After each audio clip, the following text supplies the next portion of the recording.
Hi guys, welcome to my channel. இன்னைக்கு நம்ம சேனலில் பார்க்க போகிறது குழந்தைகளுக்கான சளி தொல்லையை இயற்கையான மருத்துவத்தில் எப்படி குணப்படுத்தலாம் அப்படின்னு பார்க்கலாம். வாங்க வீடியோக்குள்ளே போகலாம். இதுதான் ஓமவல்லி இலை. இது எல்லாரும் வீட்லேயுமே கிடைக்கும். இது நம்ம ஒரு கொப்பு வச்சாலே இது சீக்கிரமாக வீட்டில் வந்துடும். இது நீங்கள் கண்டிப்பாக குழந்தைங்க இருக்கிறவங்க இதை கண்டிப்பாக உங்கள் வீட்டில் வச்சுக்கோங்க. இதுலேருந்து நம்ம எப்படி மருந்து எடுக்கலாம் அப்படின்னு பார்க்கலாம் வாங்க. இப்போ இதை நான் நல்லா வாஷ் பண்ணி வச்சுருக்கேன். ஏன்னா இதில் அதிக மண்ணாக இருக்கும், அதனால இதை நான் நல்லா தண்ணியில் வாஷ் பண்ணியிருக்கேன். இப்போ நான் ஒரு பேன் சூடாக்கியிருக்கேன். இந்த பேனில் நான் இதை போடுறேன். ஒவ்வொரு இலையாக பிச்சு போடுறேன்.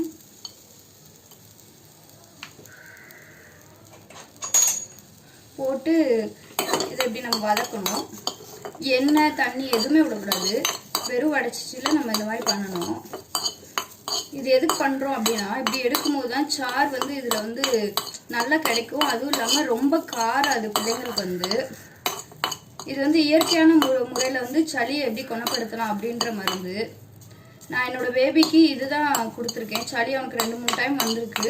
நான் இதுதான் அவனுக்கு கொடுத்துருக்கேன். நான் ஹாஸ்பிட்டலில் வேறு எந்த மருந்தும் வாங்கி கொடுக்கல.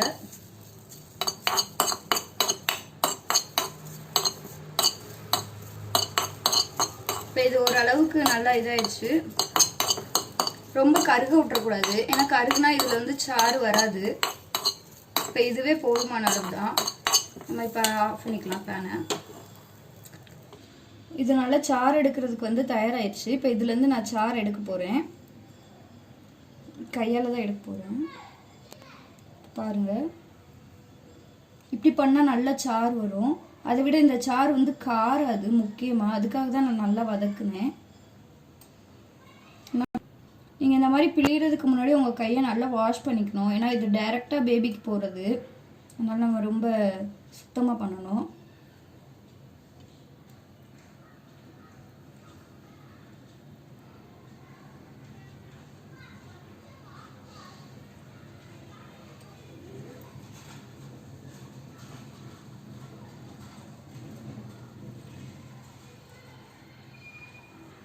நீங்கள் கண்டிப்பாக வதக்கி தான் கொடுக்கணும், இல்லைன்னா பிள்ளைங்களுக்கு அது ரொம்ப தொண்டை எரியும். இந்த மாதிரி கொடுக்கும்போது பிள்ளைங்க குடிச்சிருவாங்க. இப்போ இது தயாராகிடுச்சு. இப்போ இந்த மருந்தோட நம்ம தாய்ப்பால் அல்லது தண்ணி ஏதாவது மிக்ஸ் பண்ணி நம்ம கொடுக்கலாம். மிக சிறந்தது தாய்ப்பால் தான். தாய்ப்பாலில் மிக்ஸ் பண்ணி நம்ம பேபிக்கு அப்படியே சங்கில் வச்சு கொடுக்கலாம். இப்போ இதில் ஒரு 5 ட்ராப்ஸ் எடுத்துக்கலாம். எடுத்துகிட்டு நம்ம மிக்ஸ் பண்ணி கொடுக்கலாம் தாய்ப்பாலோட. இது ரொம்ப இயற்கையான முறையில் சளியை கட்டுப்படுத்தும். நான் என்னோடய பேபிக்கு இது ட்ரை பண்ணியிருக்கேன். நல்லா எனக்கு ரிசல்ட்டு காட்டியிருக்கு. நீங்களும் கண்டிப்பாக உங்கள் பேபிக்கு இயற்கையான முறையில் சளியை குறைக்கணும்னா இது கண்டிப்பாக ட்ரை பண்ணுங்கள். இது நல்ல ரிசல்ட் கிடைக்கும் உங்களுக்கு. என் வீடியோ உங்களுக்கு பிடிச்சிருந்தா லைக் பண்ணுங்கள், உங்கள் ஃப்ரெண்ட்ஸ்க்கெலாம் ஷேர் பண்ணுங்கள். மேலும் இது போன்ற வீடியோக்கள் பெற என்னுடைய சேனலை சப்ஸ்கிரைப் பண்ணுங்கள். தேங்க்யூ.